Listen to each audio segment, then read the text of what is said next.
ගුරුනාන්සි මාව ගමුවට රවුමක් එක්කයි යන්නකෝ. දැන් බෑ. එහෙනම් මං ගිහින් එන්නද? පිස්සුද උඹට? ඇයි මේ වෙලාවට පිස්සු ඇදිච්ච භූතයෝ විතරද ගමුවට රවුම් යන්නේ? මේ ඔබට ඕන්නම් රෑ වෙලා ඵලයක්. රෑ වෙලා ගිහින් මොකටද? මෙලෝදයක් පේන්නේ නැහැ. ඉතින් උඹ එළිය කරන් ඵලයක්. ඒ වුණාට ගමේ මිනිස්සු සේරම නිදාගත්තට පස්සේ කිසිම සුදියක් නැහනේ. සුදියක් නෑ. භූතයෝ ගමන් යන්නේ රෑට තමයි භූතයෝ. දැන් ඔය මිනිස්සුත් කියන්නේ රෑ 12 කියන්නේ යක්කු ගස් නගින වෙලාව කියලා. ඒ යක්කුනේ මං භූතේ. උඹ මගේ යකා උස්ස ගන්න නැතුව යනවනම් රෑ වෙලා ඵලයක්. හැබැයි වැඩි රෑ වෙනකන් ඉන්න එපා. ඉක්මනට වරෙන්. හරි ඕන්නේ. මං පුෂ්පනංගිගේ කාමරේට වෙලා එළි වෙනකන් ඉන්න. උඹ මහවල් භූතයෙක්නේ. ලැජ්ජ නැද්ද මං ගෑනුන්ගේ කාමර වලට බෙන්න? කවුද එබුනේ? මං උඹෙන් අවසර අරගෙන ඉන්නේ. මේ භූතයෝ මම්බට එකක් කියන්න. උඹ අපේගේ 4 මායිමේ පැත්ත පළාතේ අඩියක් තියන්නේ. එනම් මං ගම වටේ රවුමක් යන්නම් ඈ. රවුමක් බැරි නම් උඹ ගම වටේ ගිහලා අට ගහපන්.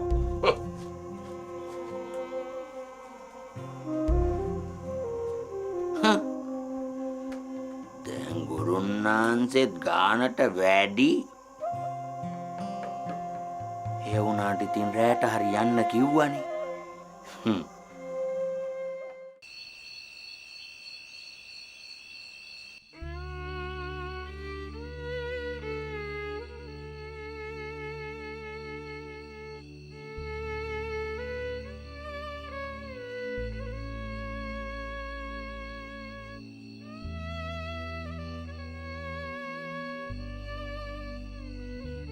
මොකද මේ තනියම hina වෙන්නේ? නෑ නන්දේ මේ මම මේ පාඩම් කරපුවා මෙනෙහි කරනවා.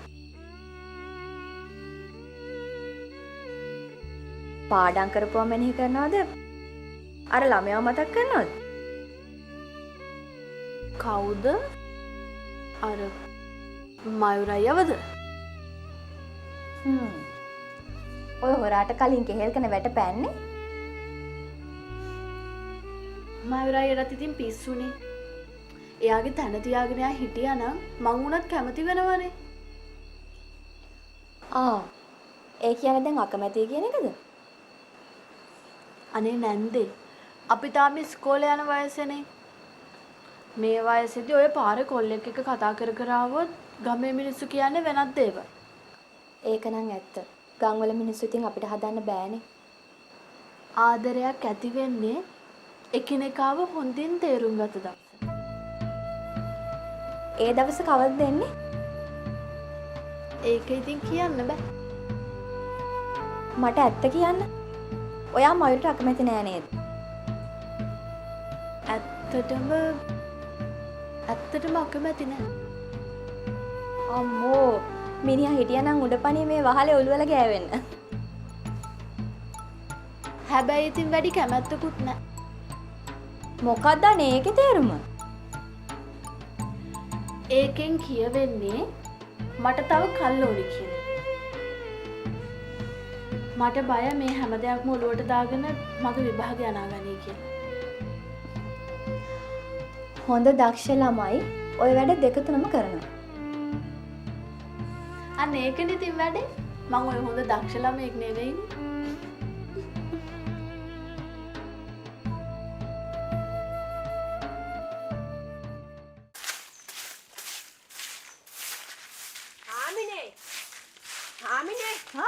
දන්නවද වැඩ? දැනගන්න ඉතින් කියන්න එපා. ඊයේ මහරෑ එලිපහලියට බැස්සද? අපි මොකටද එලිපහලියට බහින්නේ? හත්තිලව්වේ එහෙම දෙයක් නෙවෙයි මං ඇහුවේ. සද්දයක් ඇහිලා වත්තට බැස්සද කියලා. බල්ලෝ නම්බුරන සද්දයක් ඇහුණා? ඒක තමයි මං ඇහුවේ. අපේ අප්පෝ ගමේ කීප දෙනෙක්ම බය වෙලා තියෙනවා ඊයේ රෑ. සුදපන් බයවෙන්න හොල්මන් කියලා දෙයක් නැන්නේ. මේක භූත බලයක්ලු. අනේ මේ අපේ කඩේට එන්නේ උන්නම් බය වෙන්නේ උන්ගේ ණය පොතේ ගාන කිව්වාම. විහිළු කරන්න එපා මුදලාලි. මම මේ ලොකු හාමුදුරුව බැහැ දකින්න යන ගමන්. විශාලා මහනුවරට තුම්බිය ආපු වෙලාවේ මිනිස්සු ගියේ බුදුහාමුදුරුව බැහැ දකින්න. ඇත්තද? මන් දන්නේ නැහැ එහෙම දෙයක්. මුදලාලිතින් කඩේ පහන පත්තු කරාට වැඩක් නෑ. පන්සලට ගොඩ වෙන්න බණපදයක් දෙකක් අහන්න. මං යනවා. හුන්ද කියන කතාවෙත් ඇත්තක් නැති වෙන්න බෑ. මුදලාලි ඕන් අපි ඉවරයි. ඕන් අපි ඉවරයි. අර මාතුවගේ කොළුවයි සුමන දිරියගේ කොළුවයි දෙන්නම බය වෙලා. එතකොට මේ අර මාලිනියගේ මිනිස්සයා මිනිහත් බය වෙලා. ඊයේ රාත්‍රියේ වැඩට ගිහින් එද්දි මේ සුද්දමල්ලියා පාලම උඩදී බය වෙලා ගඟට පැනලා ගිහල්ලකෝ.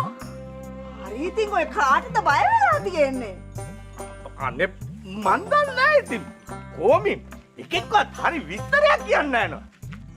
මම යනවා අප්පුවලා ගෙවල් පැත්තට. එහෙත් මොකක් හරි කරදරයක් වගේ. මම යනවා. නිකන් ඉඳලා නම් හරියන්නේ. අපිත් මොන හරි කරන්න ඕනේ. මේ පිරිත් කරපු පොල් තෙල් තියනවා කියලා අර මණ්ඩි තියෙන තෙල් ටිකවත් විකුණුවද? අනේ නිකන් යන්නනේ යන්න. පව් වැඩ නොකර.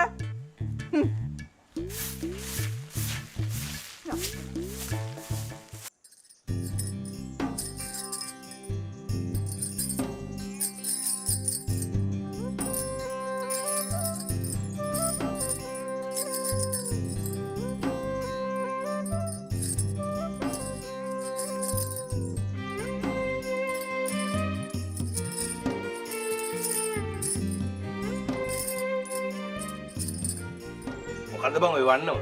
මහා භූත වන්නම? ඈ? නෑ නෑ මේ ව්‍යායාම කරනවා. ව්‍යායාම? කොහොම? අපි ඉතින් කරන්නේ භූත ව්‍යායාමනේ. හරියට නැටුමක් වගේ නේ බං. ඒ කියන්නේ ඕගොල්ලෝගේ භූත නැටුම් තියනවද? නෑ නෑ. ඒ තියෙන්නේ හොඳ නැටු.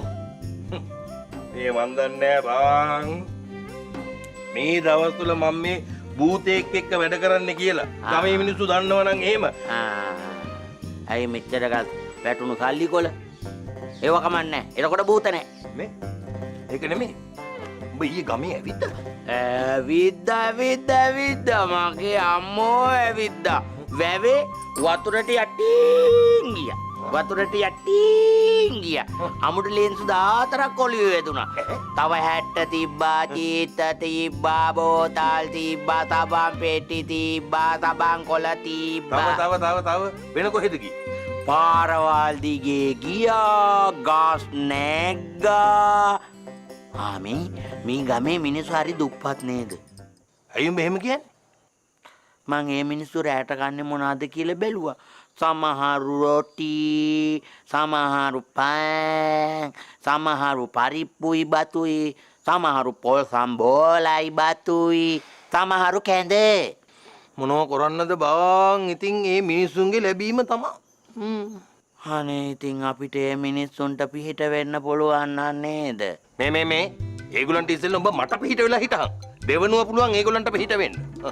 තොට ඉතින් කිසි එනයක් නැහනේ. තොට? මං කිව්වේ ඔරු තොට. ඔරු තොට? දෙනවා තොට? කුණාස් මාර ප්‍රශ්නයක් නෙయ్య වෙලා තින්නේ කයි බං. ගමේ කාලා බර ගන්න බය වෙලා. කාටද? භූතේකට.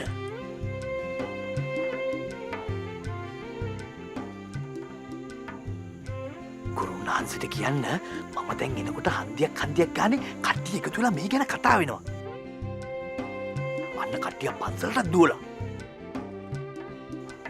ඕකනේ කියන්නේ. ගහෙන් පොත්තක් කපා ගන්න කිව්වහම ගාම කපනවා. මංගස් කැපුවේ නෑ ගුරුනාන්සේ. උඹට නෙමෙයි. දේව සභාවේ. මේ ගුරුනාන්සේගේ දේව සභාවේ කට්ටියකින් අහන්න බැරිද මේ වැඩේ කරපු භූතය කවුද කියලා? ඔව්. උගෙන් තමයි අහන්න ඕනේ. අවුගෙන් අහලා දැනගන්නම්කෝ. මේ ගුරුනාන්සේ මම තව විස්තර ටිකක් දැනගෙන එන්න. දැන් ඒකට මොකද කියන්නේ? දැන් දීපම් බලන්න මේ ප්‍රශ්නෙට පිළිතුරු. ටින් ටොං. මොකද ටින්ටොන් කියන්නේ? එම ප්‍රශ්නයට පිළිතුරු දීමෙන් වැළකී සිටින බව කරුණාවෙන් සලකන්න. ඔබට සුබ දවසක්. ටින් ටොං. මං ගහනම්බට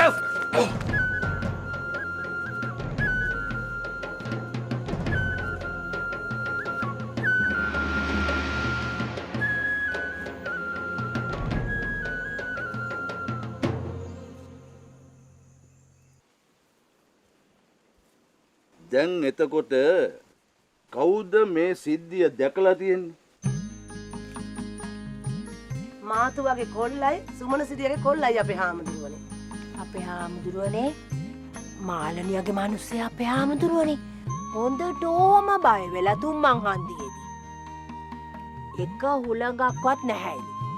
ඒ උනාට ගහක් වැනෙනවලු මේම. සුද්දමල්ලයාගේ ඇඟට රස්නේ හුලම් පාරක් වැදිලා. ඌ දැනගෙන මොකක් හරි අමනුෂ්‍ය වැඩක් තමයි කියලා. ඌ කුණුහරුපෙන් බැනලා අපේ හාමුදුරුවනේ. ඌ බාවිච්ච පාර පාලමෙන් පැනලා. එතකොට අප්පුල ගෙවල් පැත්තේ කොහමද? ආපෝ අපේ හාමුදුරුවනේ අප්පුවාගේ ගෙදර. උයපු ඇතිලි බලන් සේරෝම ඇරලා දාලලු. අප්පුවා ගෑනිට බැන එව්ව වහලා දාලා සාලෙට ගියාලු. ආයි ටිකකින් කුසියට ඇවිල්ලා බලනකොට කෑම පිඟන් ඇරලා දාලලු. ඔය කියන විදියට නම් මේක අමනුෂ්‍ය වැඩක් තමයි. අනේ අපේ හාමුදුරුවනේ අපේ ගමේ උන් එච්චර පව් කරලා නෑනේ. මොකද්ද මේ අපිට වෙන්න යන්නේ? ගමේ මිනිස්සු හින්දම කියලා අපිට කියන්න බෑනේ උපාසකම්මි. ඕකටත් අපි පිරිතක් කියලා බලමු නේද අපේ හාමුදුරුවනේ? ඔව්. කාගේ තිත්වල තියෙන බිය සංකා නැති වෙන්න අපි පිරිතක් කියමු. හැබැයි මේකනේ අපි හොයලා බලන්නත් ඕන. නරකද අපේ හාමුදුරුවනේ මේ පොඩ්ඩේ ගුරුන්නාන්සේගෙන් ප්‍රේමයක් බැලුවනා. අවශ්‍ය කෙනෙක් ඉන්නවා නම් එහෙම කළාට කමක් නැහැ. ගම වටේ හැම ගෙදරකටම පණිවිඩයක් යවන්න හැමදාම හවස 6ට බුදු පහන පත්තු කරන්න කියලා. පුළුවන් නම් රේඩියෝ එකකින් පිරිත් දාන්න කියලා. ඒ අතර වාරේ අපි බලමු නැවතත් මේ සිද්ධිය වෙනවද කියලා. අපේ හාමුදුරුවනේ ඉතින් ඉදිරිපත් වෙන්න නම් කවුරුවත් නෑ හැමෝම බයෙන් ඉන්නේ. එමුණ ඉතින් උපාසකම්මේ මට සිද්ධ වෙනවා ගම වටේ යන්න. එතකොට ඕකෙන් වෙන්නේ අපේ පොඩ්ඩට වැඩ වැඩි වෙන එක. මටත් එහෙම්මම හිතනවා ඕන හාමි නැන්දේ. හැබැයි ඉතින් ගමේ කාලට හිතන්න පුළුවන් මේක පොඩ්ඩි ගුරුනාන්සේගේ වැඩක් කියලා. මේ කතාවත් හරි. තාගේ කතාව හරි වුණත් ගමට ඇවඩක් වෙනවා නම් මම විරුද්ධයි. දැන් කවුද වැඩක් කළේ? එක්කෙනෙක් දෙන්නෙක්ද? 4-5 දෙනෙක්මනේ. ඉතින් මම බැරි වෙලාවත් එකෙක් මලෝ වැඩේ බරපතලයි. අනේ සිරියලා තාක්කේ ඔබ පොඩ්ඩක් පොඩ්ඩි ගුරුනාන්සේට කියහන්කෝ මේකට මැදිහත් වෙන්න කියලා. අනේ මේ මම ඕවට මැදිහත් වෙන්නේ. අන්තිමට එනේ උන්ට දිගටම නිකන් වැඩ කරලා දෙන්න වෙයි. අන්න ගමේ උන් ලොකු හාමුදුරුවොත් එක්ක එකතු වෙලා පන්සලේ ලොකු පිරිතක් කියන්න හදන. හරි සාදු. ලවුඩ් ස්පීකර් ගස් බැන්දොත් මට පුළුවන් ගෙදර ඉඳලම පිරිත් අහගන්න. මොකද අම්මේ? පන්සලට ගියාම කකුල් හිරි වැටෙනවද? නෑ බං. පන්සලට ගියාම නිවි යන හිල්ල පිරිතක් අහගන්න බෑ. රංගුහාමි ඒකිට ඔක්කොම විස්තර දැනගන්න ඕනේ. මෙහෙ මොකද වෙන්නේ? කී දෙනෙක් දවසකට එනවද දේවාලෙට? මොනවද ගේන්නේ තෑගි බෝගෙන්? ඔන්න එයා. ඊට පස්සේ අර පියසිරියගේ අම්මා ඒ ගෑණි අහනවා දේවාලෙට හම්බ වෙන පළතුරු වලට මොකද කරන්නේ කියලා. ඉතින් බලංකෝ ඔය ප්‍රශ්න පත්‍ර වලට උත්තර දීලා වෙනකොට පිරිතක් ඉවරයි. ඒක එහෙමද? නැත්නම් අපේ අම්මා රේඩියෝ channel එකක් දාගන්නවද දන්නේ නැහැ. උඹලා හැමෝටම මාව දැන් විහිළුවක් වෙලා බව පේනවා මට. අම්මේ. නෝනාමි නැන්දට දැන් පොඩ්ඩට කේන්ති යනවනේ. දැන් නෙමෙයි ඒ කාලේ ඉඳලා මෙහෙමයි. අපි තාත්තා කිව්වේ හුළු අත්ත කියලා. කොයි වෙලෙත් පත් වෙච්ච ගමන්. ගමේ ග්‍රාම සේවක හැටියට මට මේ ගැන බරපතල තීන්දුවක් ගන්න ඕනේ. බරපතල තීන්දුවක් කියලා කිව්වේ මොන වගේ එකක්ද? මට නම් හිතෙන්නේ මේ සේරම දේවල් සිද්ධ වෙන්නේ මේ ගුරාගේ දේවාලේ. නැද්ද බං? තාත්තා කොහොමද එහෙම කියන්නේ? උගේ බිස්නස් වැඩි කරගන්න තමයි ඌ මේවා කරන්නේ. මං නම් හිතන්නේ ගුරුන්නාන්සේ මාව එහෙම කරයි කියලා. චන්දදිරි මහත්තයා කතාව හරියට හරි. උන්ද රෑට හොරෙන් පාරට වෙලා මිනිස්සු බය කරනවද කියලා කවුද දන්නේ? එහෙනම් ඉතින් සුද්දාට පාලමුඩු දිට රස්නේ දන්නේ. අන්න එතන පරහක් තියෙනවා. මොකද ඕක පොඩ්ඩි ගුරුන්නාන්සර කරන්න පුළුවන් වැඩක් නෙවෙයි. මේ කවුද දන්නේ? ගුරුනාන්සේ ළඟ මේ සේරම දේවල් කරන්න පුළුවන් භූතෙක්ක් ඉන්නවා කියලා. හන් හිම වෙන්න පුළුවන්. අනේ තාත්තේ නිකරුණේ මිනිස්සුන්ට චෝදනා කරන්න එපා. අඩු ගානේ සැක කරන්නවත් තාත්තා ගාව මේ සාක්ෂියක්වත් තියනවද නෑනේ. පුතා කියන කතාවෙත් ඇත්තක් තියෙනවා. මං නම් කියන්නේ ඔයාට මේ ගමේ මිනිස්සුත් එකතු කරගෙන ඔය පිරිත සංවිධානය කරන්න කියලා. නැද්ද? මම මේ බලන්නේ බොරදියේ මාළු බහන්න බං. දැන් මේ වෙලාවේ මුළු ගමේම උන්ව කුලප්පු කරලා උතෙන්ට ඇරියොත් ඔය දේවාලේ උනත් කුඩු පට්ටම් කරලා දාන්න බැරි නෑ. ඒක හොඳ අදහසක්. අනේ තාත්තේ මේ මුළු ගමම එකතු වුණත් මං නම් එන්නේ නැහැ පව්කාර වැඩේට. ඇයි? තාත්තා නිකන් මේ ප්‍රශ්න විසඳන්න හදන්නේ කැකිල්ල රජ්ජුරුව වගේ. මටත් නම් එහෙම හිතෙනවා. බලංගෝ ඉතින් මම මොන දේ කරන්න සූදානම් වුණත් මේ ගෙදර මිනිස්සු මාත් එක්ක නේ.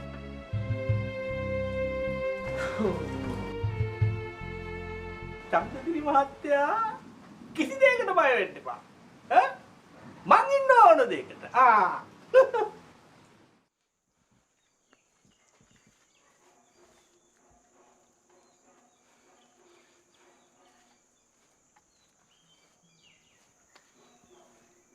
බලපන් ඉතින් ඔබ කරන වැඩ හින්දා මමනේ සවුත් වෙන්නේ. සවුත් වෙලා නෑනේ. අනික මං ගුරුන්නාන්සේගෙන් අහලානේ ගියේ හොරට ගියාය. මිනිස්සු මට බය වුණාට මං කවුරුව බය කරේ නෑ. බය කළේ නෑ? හරි මට කියපන්. උඹව පේන්නේ නැතුව කොහොමද මිනිස්සු බය වුනේ? කියපන්. මේකනේ මං කරන පිම්පව් වල හැටියට මං හොඳ අතට හැරෙනවා. දැන් ඔය හැරුණේ හොඳ අතට. ඒ කියන්නේ දැන් මගේ බර ටිකක් වැඩි වෙලා. බර වැඩි වෙලා? දුම්බීලා දුම්බරට? දුම්බරට නෙමෙයි පිම්බරට. මං ඉතින් ගහට නගිනකොට ගහ යාන්තමට එල්ලුණා. මිනිස්සු බය වුණා. යාන්තමට ගස් හෙළුණාට මිනිස්සු බය වෙන්නේ නැහැ. ඔබ ගහට නැගලා අයිලේ පාන්නේ. ඒකයි මිනිස්සු බය වුනේ. දැන් මං ඒක ගැන කල්පනා කර ආවනේ ගුරුන්නාන්සේ. එනකොට පාලම ළඟදී තව මිනිස්සෙක් හමු වුණා. ඉතින් මං වෙන කල්පනාවකනේ ආවේ. එයා මේම ආවා. මම මෙහෙම ආවා. හැපුණේ. එහෙනම් මං එයාගේ හරහට ගියා මේ මස්සෙන්. ඉතින් බුදු අම්මේ ගිනියමයි රස්නේ කිව්වා. කියලා මේ කාමොතිත්ත කුණු අර්පෙන් බයින්න ගත්තනේ. අපි මොකෝ මේවා හිතලා කරපු දේවල්ද? අර බ්‍රහස්පතිට ආ ඉන්න අපේ අම්මටත් බැන්නා. මට කේන්ති ගියා.